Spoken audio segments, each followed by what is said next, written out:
Now I want to talk about the different movements within Anglicanism, or the different types of churches. You have low, broad, and high.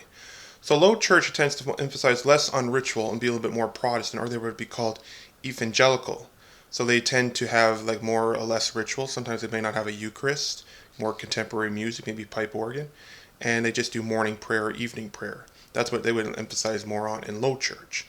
Broad church tends to be more middle, where it doesn't intend to have Catholic or Protestant, but it tends to maintain some ritual, and it tends to might have some incense, vestments, pipe organ pretty much, but it tends to stick in the more middle way with broad church middle.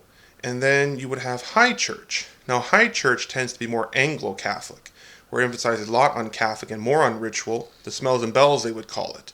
So there'd be more incense, there would be the ring of bells during the consecration, very similar to what high Lutherans would do, or the high traditional Latin Mass in the Catholic churches would do, or Roman Catholic.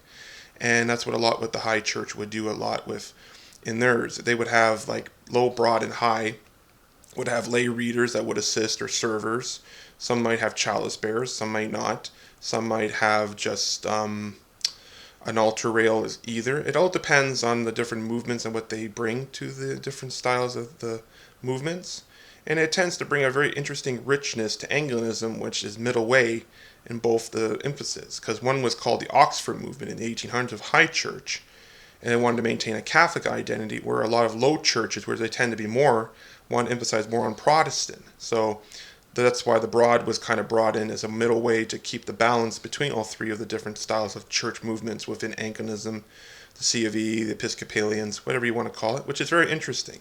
And I thought I'd share that a little bit with my more videos to come on Anglicanism and everything.